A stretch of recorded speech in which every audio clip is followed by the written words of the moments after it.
Juan Carlos, gracias. Eh, Quería consultarte en qué momento te atrapa el tema de las falsas denuncias. De toda la vida. Llevo 53 años ejerciendo la profesión y he tenido varios casos, sobre todo a partir de estos últimos 20 años, ¿no?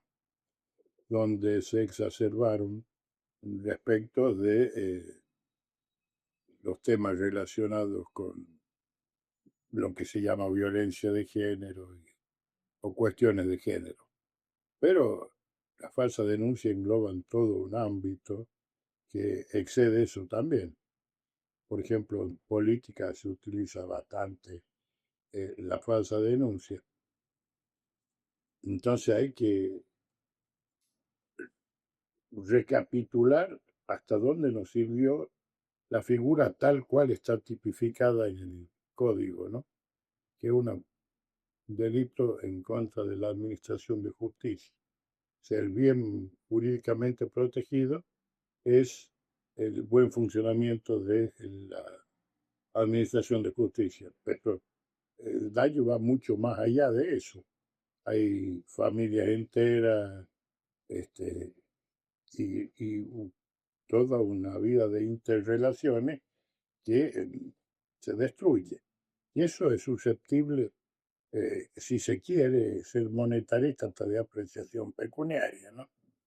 Y fundamentalmente causa un serio impacto en los niños, porque se toman los niños como botín de guerra y aparte eso les deja traumas que duran toda la vida. Lo hemos estado viendo por los casos que están saliendo a la luz, que felizmente la gente se va animando a contar públicamente sus casos y para que ellos sirvan de ejemplo y vean que se estuvo actuando sobre una base falsa o sobre un sofisma que poco tiene que ver con la justicia y el derecho. Y en el otro caso, de tratarse de una imputación contra una persona determinada, que también es falsa, está la querella por calumnia, que tiene una pena de bagatela, no le sirve a nadie, y es un delito de acción privada. Es decir, si yo lo quiero perseguir, tengo que bancar yo el juicio, ser yo mi fiscal, o sea, mi abogado del fiscal y llevarlo adelante. Mientras tanto, cuando me denunciaron, la justicia actúa con todo el peso, como hemos visto, entonces rompe la ecuación de la igualdad ante la ley, ¿no? Y esto es una cuestión de, y es técnico lo que voy a decir, demagogia penal se llama. Mm. Ahora, como abogado, ¿está bien, es lógico que se invierta la carga de prueba, es decir, que uno sea ya no presuntamente inocente ante una denuncia, sino presuntamente culpable? No, no, es una aberración. A ver,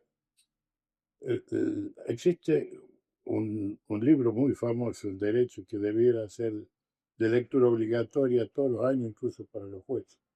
Es un libro de Rudolf von Jering que se llama La lucha por el derecho. Y Jering dice que aquellos que no les costó conseguir los derechos tienen poco respeto por ello. La inversión de la carga de la prueba es propio de los sistemas inquisitivos, propio de los sistemas totalitarios. Yo no tengo que probar que soy inocente, el Estado tiene que probar que yo soy culpable.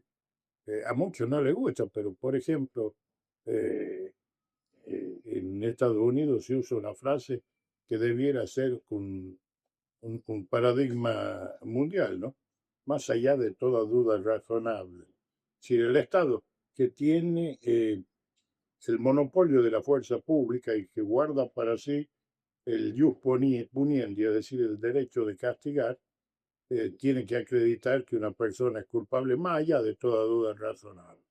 Esto le ha costado a la humanidad una larga lucha establecer un proceso penal sobre la base de una serie de garantías, si no, todavía estaríamos con tortura y juicios caprichosos. Entonces la inversión de la carga de la prueba es directamente no solamente un ataque a la Constitución, sino un ataque a la civilización. ¿Y los jueces entienden lo que se está generando o no les importa o no les interesa, no están en tema? Hay jueces y jueces. Últimamente la judicatura se convirtió en una salida laboral, cuando antes ser juez era la culminación en la vida de un abogado, era un cargo que honraba y que en los países sajones se lleva el título de juez por toda la vida, aun cuando haya dejado de serlo. Y la ideología de género que se introduce a partir del Foro de Sao Paulo, y este es un concepto que yo no me canso de repetir, pone este tipo de cuestiones por encima de incluso la, la independencia judicial, ¿no? Que tiene que ser no solamente intelectual, sino también funcional. Y muchos jueces les resulta más fácil dictar una medida cautelar, una prisión preventiva y dejar que el expediente siga su curso a la buena de Dios, en lugar de investigar como se debe. Vamos a decir también que la justicia está colapsada, porque hace años que no se invierte en la justicia. Pero también es cierto de que en América Latina, a raíz de esto, la prisión preventiva se ha convertido en una regla y no en una excepción. Entonces este abuso hace que muchos autores, y son todos progresistas, pues llamen anticipo de condena o condena anticipada. Pero a esto se une lo que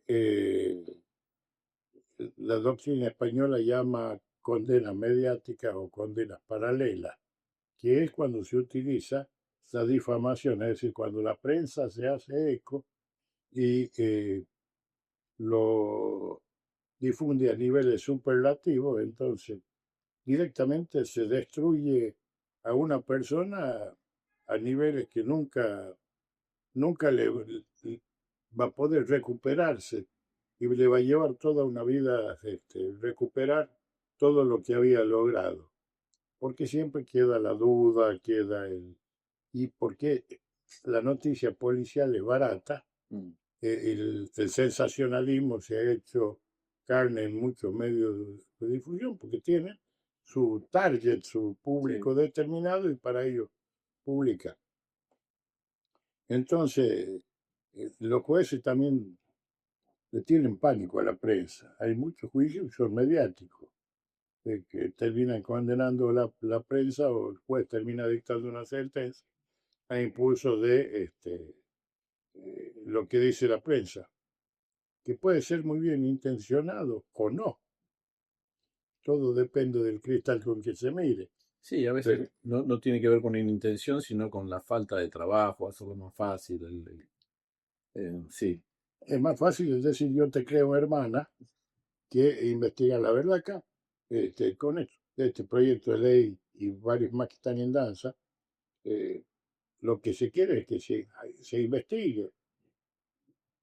Quien sea víctima de violencia o quien sea víctima de una falsa denuncia, puede ser de cualquier delito, que se investigue, no que primero se castigue con la prisión preventiva, que es una medida cautelar y como tal es reformable de oficio en cualquier momento, y que se lleve adelante una verdadera administración de justicia. Y los gobiernos tienen que entender que la administración de justicia es una inversión y no un gasto. Es una de las funciones esenciales del Estado, porque si no estaríamos con la ley del talión y habríamos retornado a lo que un autor norteamericano llama a la antigüedad, el retorno a la antigüedad. Entonces, eh, hay que sacar un poco de encorsetamiento de la administración de justicia y los jueces tienen que ser lo que su propia definición dice, absolutamente imparciales. Porque cuando instruir significa investigar, conocer lo que no se sabe. Cuando se actúa con el preconcepto de que se sabe, entonces se trastoca el sentido mismo del proceso penal. y eso hace de que la presunción de inocencia desaparezca, que es uno de los más grandes valores que tiene la democracia y el sistema republicano. Ahora, con el caso Guisone quedó expuesta la participación de determinados peritos eh, que estaban conscientes del daño que estaban haciendo y que no hacían bien su trabajo. ¿Hay forma que de oficio el Estado opere o accione contra esta gente que trabaja mal? Sí, John Barmo ahora tiene en el actual artículo que castiga el falso testimonio, lo tiene previsto. Dice el testigo que falsificar en todo o en parte que fuera reticente en su, ¿Esto incluye a los peritos? por supuesto, Ah, ok. al testigo, perito, los incluye a todos. Y deben ser sancionados. A mí me tocó, yo siempre lo cuento, un psiquiatra que decía que era espiritista.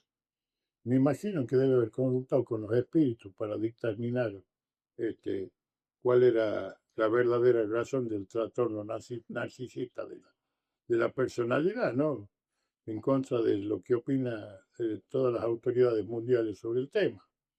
Y muchas veces son chicos recién recibidos que actúan sin atenerse a ningún protocolo y que muchas veces esto, por ejemplo, en mi provincia, es común, no permiten que en la Cámara Gesell haya un psicólogo de parte, incluso del otro lado del vidrio, viendo Mm, las reacciones, porque no es solamente lo que se dice, sino el lenguaje corporal.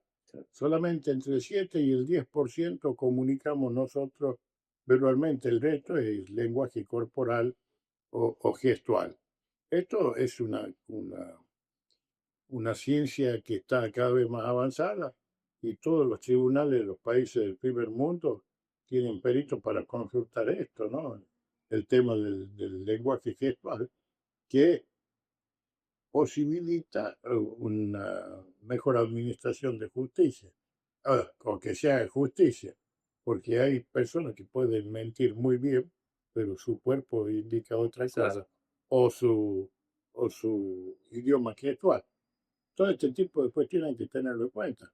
También, son pretextos de no revictimizar, no se le permite preguntar a quien teóricamente sería una víctima, que será una víctima cuando se compruebe la existencia del hecho y que verdaderamente sufrió el daño. Obviamente no en todos los casos. Por ejemplo, si hay una persona es víctima de homicidio, Sí, claro, está claro. Sí. Si no está hace falta, muerto, bueno, no hay pero alternativa, sí. Pero en esto también sí. acá se utiliza, por ejemplo, en los juicios de familia, la denuncia por abuso sexual, Mm. por cualquier cosa, para lograr la exclusión del hogar conyugal y obtener ventaja económica. Hay muchas mujeres y muchos hombres que lo utilizan, ¿no? Porque la violencia y la falsa denuncia no tienen género, ¿no? No, no, eso, Esto lo hemos visto en las jornadas que se han hecho, que son víctimas tanto hombres como mujeres. Y se están animando todos a traer a la luz este problema que estuvo tapado porque, bueno, la gente también tiene miedo. eh, y a- porque no eran escuchados también, ¿no? sí, pero hay una horda de colectivos que sale a insultar, a depreciar y a amenazar a quien no piensa como ellos en este caso. Pues yo lo que decía ayer, no vi ninguno de esos colectivos levantar la voz por el asesinato de Lucio Dupuy, Ujú. que es un crimen aberrante y que cada vez que uno lo escucha al abuelo, Sí, es tremendo. son, queda una ola de indignación y sin embargo, bueno, la jueza ahí está, vive bien. Sí, y la asistente también, todos. Y tampoco escuché en el caso de Cecilia en el Chaco. Ah, bueno, ese es otro problema que ¿No? es gravísimo. Ese es gravísimo y sin embargo, estamos ahí. Chequen corriente y han encarcelado todos los que están en el caso Logan, están siendo llevados a Mm. juicio. Pero, a ver, yo siempre me pregunto, ¿cuántos Logan hay en el resto del país? que hay muchos, porque después incluso en el mismo Corrientes desapareció una niña y en Córdoba desapareció un otro menor de edad. Es decir, esto hay que investigarlo. Tenemos que empezar a priorizar este tipo de cuidado y este tipo de prevenciones, porque no es declamando sobre los derechos del niño donde lo vamos a hacer realidad, sino aplicándolo y custodiándolo y haciendo prevención. Esto también conlleva a que debe evitarse la sexualización infantil y el grooming y una serie de otras cosas. Por ejemplo, en política se ha logrado judicializar la política por vía de cualquiera denuncia, cualquier cosa, total, carece de consecuencias. Y esto es lo que hay que terminar. Lo que hace también a lo que se llama cultura cívica y cultura jurídica de un país. Usted que ha estado girando por el país con distintos encuentros donde se trató el tema de falsas denuncias, ¿cómo está el panorama general? Hay mucho interés, hay mucha gente que este, todavía tiene temor, pero bueno, a mí en redes sociales, en todos lados, me- todo el mundo apoya, aplaude. Y qué decir el caso de Carolina Lozada o de Andrea Guacci. Pero bueno, esto es importante, es un movimiento que se ha generalizado, está presente en 18 provincias.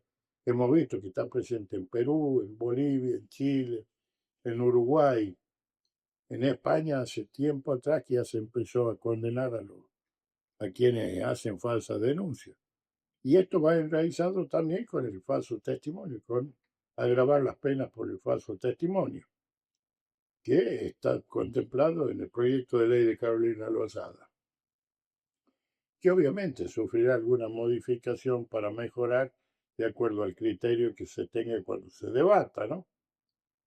Porque las leyes terminan saliendo del debate dentro del recinto.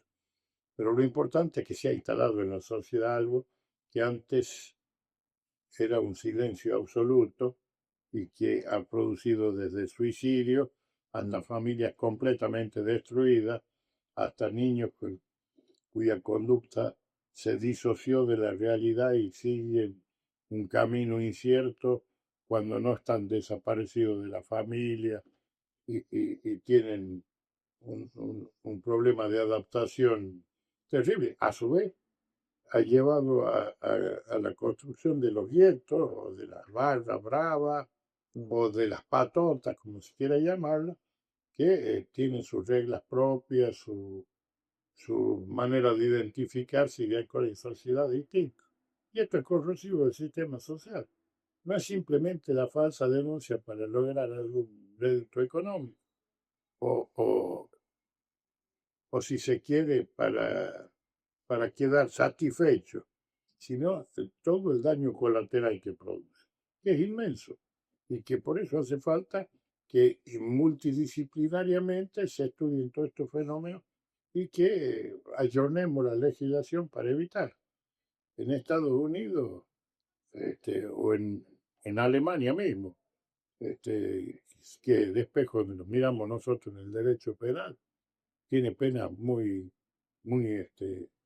fuertes respecto de la gente que hace esto. Yo siempre recuerdo que hay una revista este, alemana que publicó sin autorización hace mucho tiempo atrás una foto de una princesa en tople y se fundió, ¿no? Le pusieron una multa terrible. Entonces, todo este tema tenemos que es un tema cultural. Tenemos que llevarlo adelante y aprender que cuando la justicia absuelve, absuelve. La justicia puede equivocarse, pero cuando se equivoca por mandato ya es complicado. Eh, y un abogado puede ser pecar de incauto y caer en el engaño de tener un cliente que le lleva una falsa denuncia, o ya a esta altura se da cuenta un abogado. No, bueno, yo con 53 años, yo me siento en la sala de audiencia entra un testigo y ya se hace sumamente. Me imagino, pero pienso de alguien más joven, digo. Uno ya lo olfatea, ¿no? Imagino. Pero No, bueno, pasa en la profesión de cada uno que ya lo no, podéis venir y decir, uy, Dios. Pero bueno, no, uno se da cuenta, aparte de las contradicciones, o cuando el verso está tan de memoria. estructurado, tan perfectamente urdido, que excede el marco de la realidad, ¿no? Porque no hay situaciones lineales en la vida. Claro, La vida no hay blanco y negro, hay grises, sí, sí. hay una serie de matices que hay que tener en cuenta. Y un abogado con cierto grado de experiencia se da cuenta, con más razón un juez que está viendo, Mm. mucho más un fiscal ahora que estamos en el sistema acusatorio, y por supuesto los peritos psicólogos que ejerzan la profesión y su cometido dentro de los cánones científicos, ¿no? Y entonces, ¿qué es lo que hace que las denuncias falsas prosperen? Hay, no sé, pereza, hay animosidad, hay torpeza, hay maldad, no sé. ¿Por qué es? Es una conjunción cultural, pues es hecho creer que la igualdad entre el hombre y la mujer este, es, se logra con este tipo de acción. La prueba está de que todos somos feministas. Yo pongo siempre como ejemplo el trabajo que realizo conjuntamente con Carolina Lozana. La mujer de por sí es igual al hombre, tiene los mismos derechos, las mismas obligaciones, todo. Yo no creo que Marie Curie haya tenido que hacer cosas raras para ganar 2 premios Nobel o Sí, qué sé yo, Juana de Ibarburu, Rosario Vera Peñalosa, Alfonsina Storni. Creo de que hay que ir solucionando los problemas de construcción social que todavía promueven algún rasgo de desigualdad, pero de manera cultural, porque castigando este tipo de cuestiones falsamente, lo que logramos es abrir una grieta que es muy difícil después de cerrar. Y lo que yo siempre he observado en el ejercicio de mi profesión es que los primeros que pagan el pato son los niños. sí. Quedan con traumas para toda la vida y son traumas complicadísimos porque los padres cuando se separan o cuando tienen problemas tienen que entender o tener la madurez para entender que los niños no son botín de guerra. Si se toman como botín de guerra, y los jueces tienen que aprender a tomar las medidas que sean conducentes al bienestar del niño. Para eso también hace falta revisar todas las políticas públicas que han sido prácticamente inexistentes y que, bueno, ahora se está cambiando, se cambió la defensora de niños, que se había prorrogado el mandato ella misma por una resolución, y que aplicaban directamente la ideología de género. Y hacen decir a la Convención de Belén do Pará lo que no dice. Uno lee la Convención de Belén do Pará y lee cómo se debe aplicar ese tipo de convenciones, tratados y pactos dentro del derecho positivo de un país y sabe que no puede estar por encima de la Constitución nacional, sino debe integrarla y siempre debe primar las garantías constitucionales que tiene cada país. Esto es una verdad de perogrullo, pero sin embargo, nombran, les suena sonoro poner la Convención de Belén do Pará y detrás de eso justificar situaciones que son injustas. Y la injusticia es corrosiva de todo sistema social.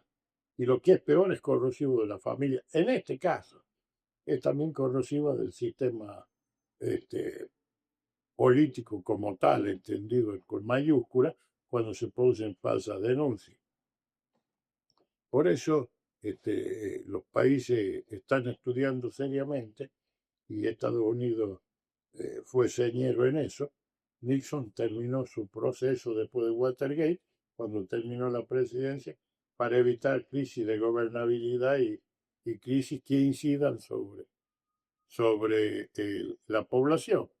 Como un ejemplo, que ocurrió hace muchos años, ¿no? Para no traer ninguno actual. Sí. Pero todo esto tenemos que ver, todo esto tiene que ver con la falsa denuncia, que es donde más duele en este tema de familia y de problemas de denuncias por abuso sexual los más diversos matices.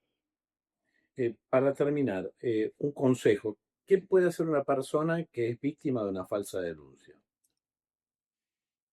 Yo le haría presentarse inmediatamente al fiscal, al Ministerio Público Fiscal, o al juez de instrucción, de acuerdo al sistema que esté en uso en ese momento, y denunciar habitualmente. Antes de hacer la denuncia viene acompañada por una serie de síntomas, ¿no? Amenazas, extorsiones, mm, van a obligar a que todo tipo de relación tenga que ser filmado y guardado y archivado, ¿no?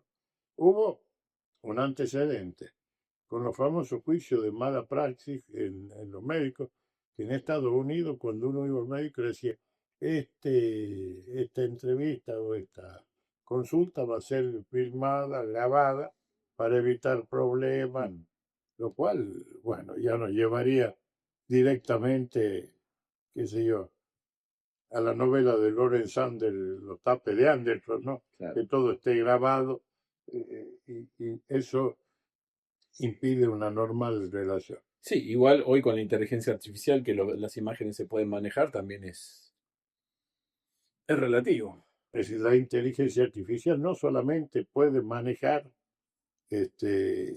la creación de una voz exactamente igual, sino la gesticulación igual y los rasgos igualmente. De todas maneras, hay obviamente procedimientos para determinar si está hecho o no pero mientras tanto el daño está causado. Senador, muchísimas gracias. No, por favor, el agradecido soy yo.